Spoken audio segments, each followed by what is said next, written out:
The Hostel series currently stands as a duology, which is kind of a rare thing in the realm of horror, isn't it? Uh, Hostel 2, this is from 2007, so it's 10 years ago now.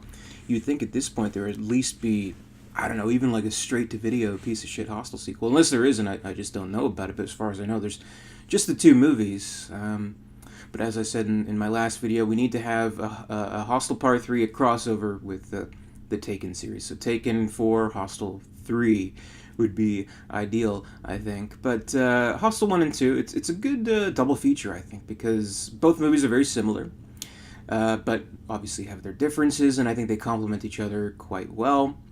With Hostel 1, it's a group of boys. With Hostel 2, it's a group of girls. And so here's where we get into kind of the tricky thing. So, I don't know, torture and kill a bunch of boys, fine, whatever. But when you do it with girls, all of a sudden, how far are we getting into, like, the exploitive, grindhouse, I spit on your grave kind of trash genre, which, I think it's I think the movie, it sidesteps that appropriately enough, because I don't know, maybe the movie is even more relevant now than ever before, because you can make a good case about it being I don't know, an interesting look, an interesting examination of violence against women in a way.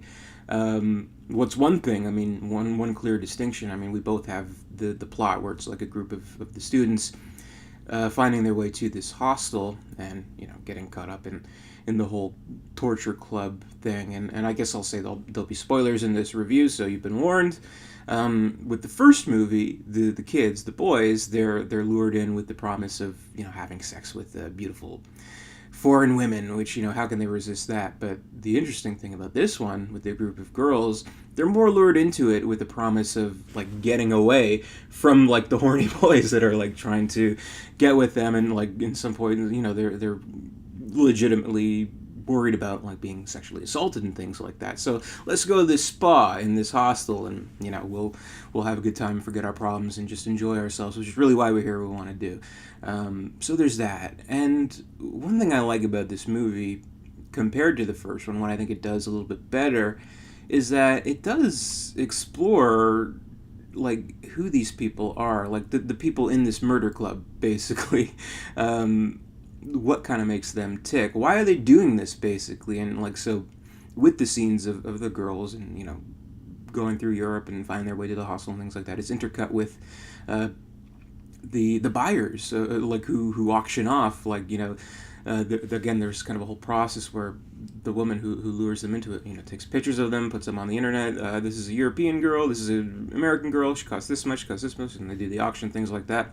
And so we see it's like obviously very rich people, and we have this whole side plot about the two kind of business guys who just want to get away for the weekend and torture and kill a fucking innocent young girl, which, what would make them want to do this? And so we do kind of learn a little bit more about these guys and how, I don't know, they're just sick of their lives. They've tried all they can try, prostitutes, maybe hunting, golfing, whatever, and maybe the best pastime is going to be torture and kill a young girl. Why not? And so there's an interesting kind of switch with them, where one guy, he's hesitant through the whole thing, and the other guy's really gung-ho about it. He's like, yeah, I'm going to fucking kill you. You don't want to fucking know what I'm going to do to these fucking girls, or whatever. And then, like, they each kind of have a change of heart, where the one kind of, like, abandons it and kind of chickens out, and he pays dearly for it. And the other kind of starts to get with it a little bit more intensely, and really starts to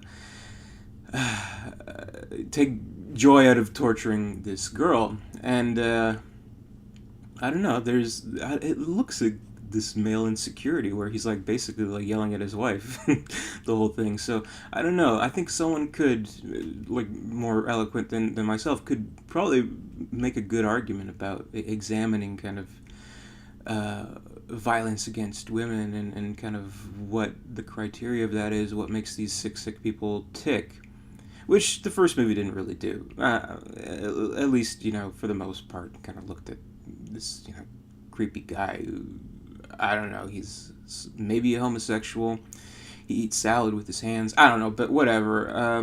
This movie, I think, looks at that a little bit, And just generally, I think it's a more satisfying movie in a lot of ways. It plays up a little bit more humor, and the thing is, it's one of those movies where I think they both came out within a year of each other, so it kind of shows where and they complement each other really well. So we have everything, looks the same locations, even like the same like desk clerk from the first movie, and the girls are getting lured in and all that kind of stuff. We have one scene where it's the Heather Matarazzo girl who I like her quite a bit. Like, I'll always remember her as DJ's girlfriend from the later seasons of Roseanne, if you remember that. And she was Randy's sister in Scream 3, actually. She's in it, and she, kind of gets held upside down by a woman who's killing her, and you kind of piece together, like, okay, this is a sick woman who's, like, using the blood of youth to stay young or something like that, or whatever. But that's kind of like the whole aside from everything else in the movie. But I don't know, kind of interesting what makes these types of people want to do what they're doing. And of course, we have the other girl. What's the actress's name? I believe it's Lauren German. And Bishu Phillips is in the movie as well.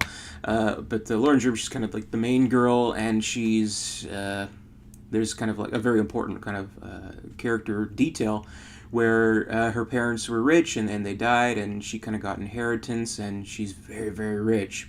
So what this movie kind of amounts to, when she's in the torture chamber and like the guy's going all willy-nilly on her, she finds a way to escape by paying for her freedom, basically. And like the kind of contract is that you have to kill, and she finds it very easy to do so after being tortured by this guy, right? So she has him by the dick, literally, and they're like all the like guards and like the main guy in the suit, and he's like, oh, what do you want to do, whatever. But she's like, okay, fine, I'll kill.